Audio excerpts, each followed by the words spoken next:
incroyant. Donc un type en posture de négation auto-persuasive du réel au bénéfice d'un monde rêvé, mais relativement structuré. Ce croyant, ce type ne peut prétendre au statut de savant et de philosophe.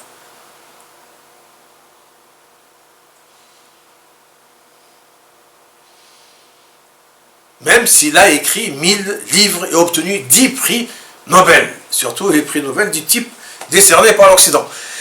Et ceci du fait de l'infraction à la règle de totalisation mentale hyperlogifiante au bénéfice de l'autopathologisation volontaire.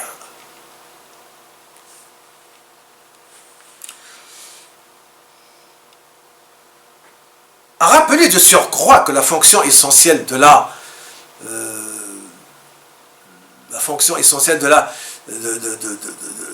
philosophie, par exemple,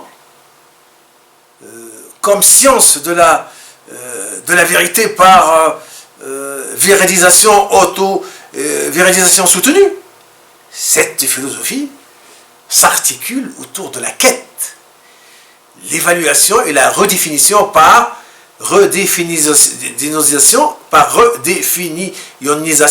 des fondements de la vérité comme vérité que nulle autre à part elle-même, une faculté omni-analysante autorisée, auto-autorisée ne peuvent théoriser.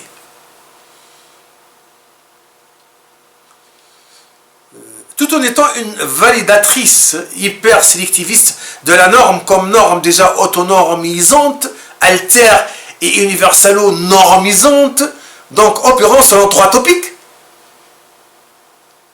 Dès lors, un type qui croit dans un système maladif, forcément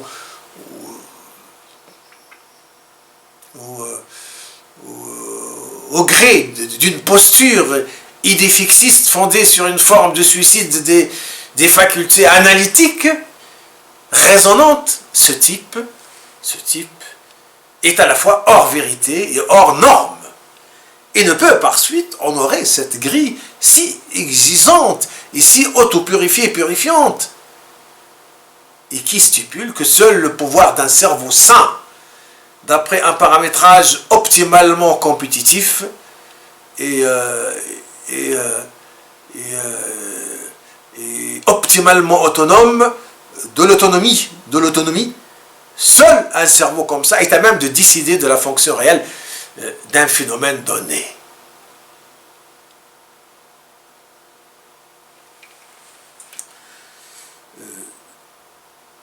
De surcroît, la foi en des entités fictives, à l'instar de Dieu et ses sous-produits déliriels, est régie par une idée fixe comme trouble pathologique, alors que la conviction scientifique, tout en tenant à un niveau de l'articulation technique, tout en tenant de l'idée fixe, est soutenue par des propriétés qui lui octroient une autorité unique sur elle-même et sur la totalité sensitive et celle sensitivable.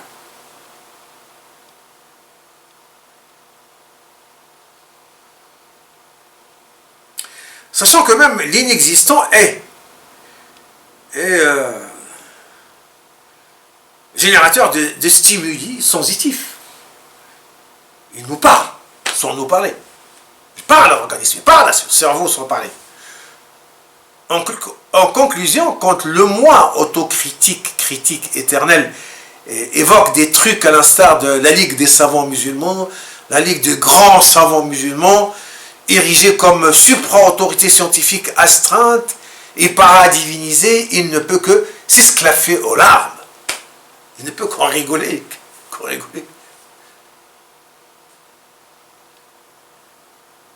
Ceci dans le cas où il échappe à la syncope transcendantale. Ceci dans le cas où il échappe à la syncope transcendantale.